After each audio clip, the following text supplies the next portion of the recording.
How low is that?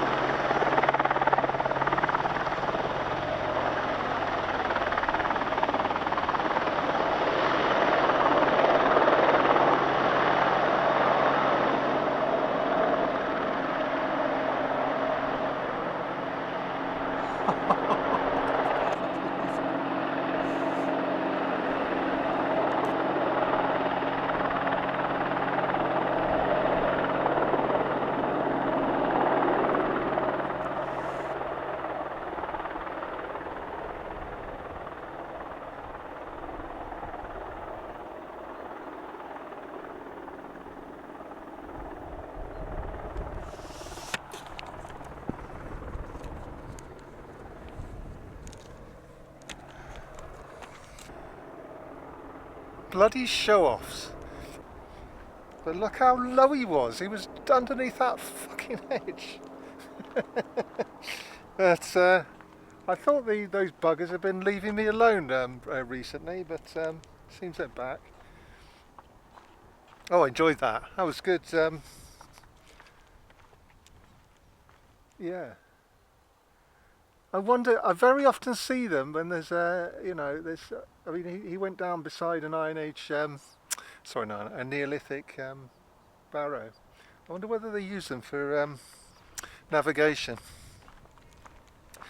But those things are extremely dangerous.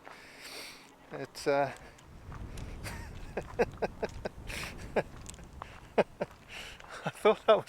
thought it was really loud, really close, but I couldn't see it in the sky. And there he was, sat behind a hedge.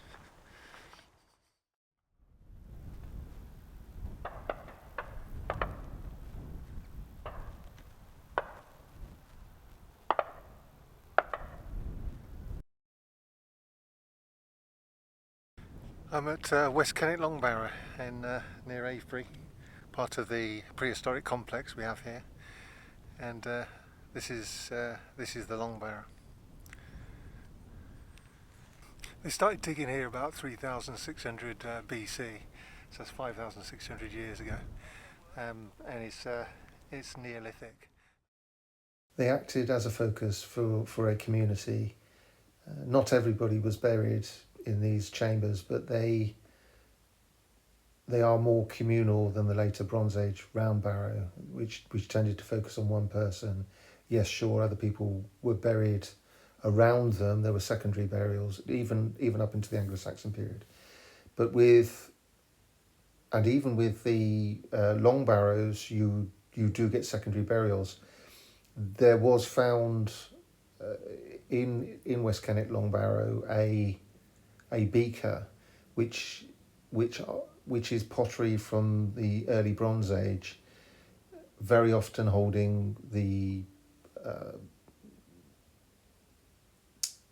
cremated remains of somebody, or be part of a burial of a Bronze Age person. So we may have secondary burials with West Kennet as well. But these weren't just places to dispose of the dead.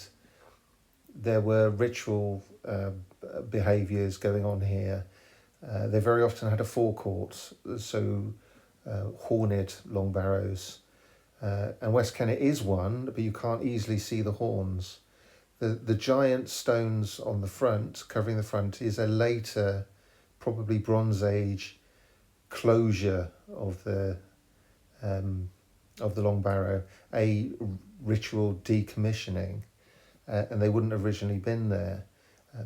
Behind it, you can see a little courtyard. You have to climb around the rocks and then go in through the courtyard, in through the gateway into the chambers.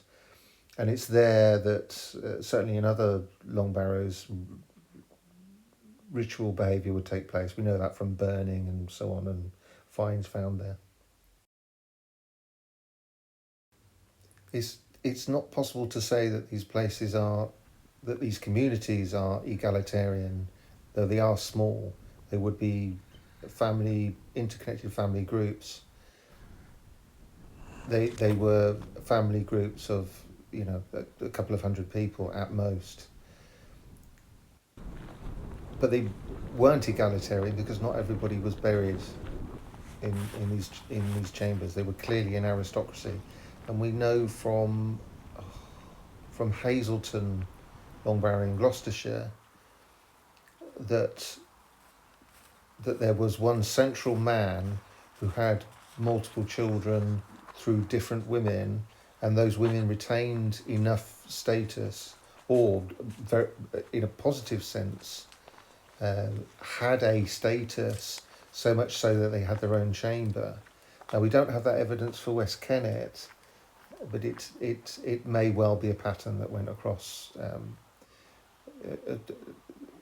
across the culture. So we've got the material culture is the same. We've got long barrows with stone, with great big stone chambers.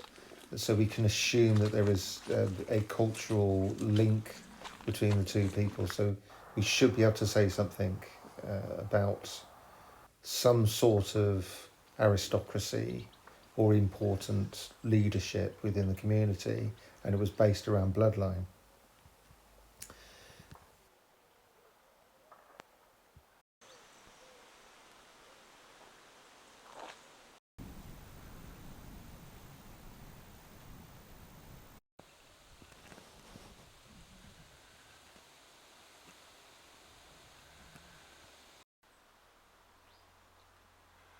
These giant earthworks, this giant dike and ditch here, is the Wansdyke.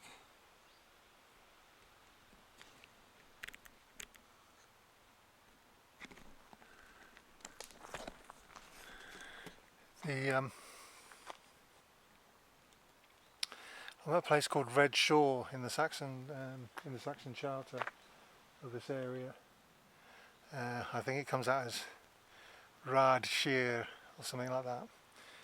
And shore is basically either means scoring, is the descendant of the word, is the ancestor of the word scoring or shearing, that is cutting.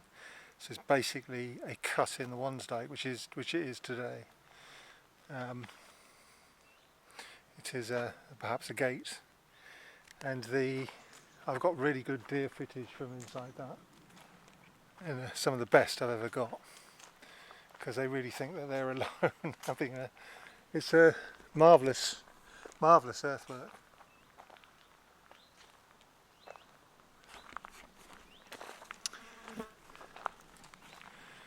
It is the latest data is Pitt Rivers from excavation, and he brought up bucket loads of Roman pottery. So it is late Roman or possibly post-Roman. It is a fragmenting polity trying to fend off barbarism, or maybe fend off each other. So there's much talk about it being Anglo-Saxon. I disagree. Wansdyke is Wodener's Ditcher, which is a much later name for it, Anglo-Saxon name. It doesn't mean it was the Anglo-Saxons that built it. And just as we come out of the Wansdyke, there is Wodener's Berge, or Wodener's Berge, and it means the burial mound, the mound of Woden. And it's the second place that references the lead god of the Anglo-Saxon pantheon.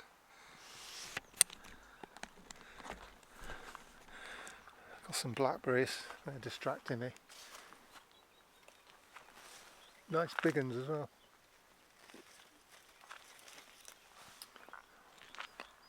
The third is Woden's Dean, which is in the Saxon charter, I think, of Overton. It's just over there.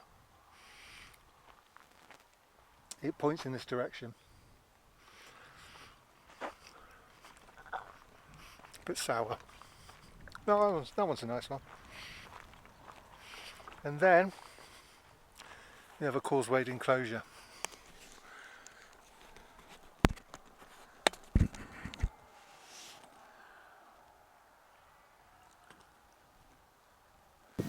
Behind me is the is it Tan Hill? I can't remember, but anyway, my phone's dead. I can't check it. But do you see the little dashed ditches are near the top of that hill? Well, that is a causeway enclosure. So it's enclosure because it goes around something, and causewayed because it's got little causeways, little bridges in between each bit of ditch. And archaeologists call the sort of society that built this a segmented society, like segments of an orange, and that which is illustrated by the layout of that monument. Now each segment, the theory goes, has a small society, a family, that the whole society that makes up is no more than about 1,000 people. And each of those families has a barrow, a long barrow. So we can see Woden's barrow, which is today called Adam's Grave, and that's a long barrow. And we've got East Kennet and West Kennet Long Barrows, and there's other barrows. There's one in Beckhampton, one towards Windmill Hill. So it is an intricate confederation. I call it a confederation. So they're federated, but so they're associated with each other. They're allied, but nonetheless they're united in one thing at least, which is their Causewayed Enclosure. But they go their own way and day to day in their own little communities.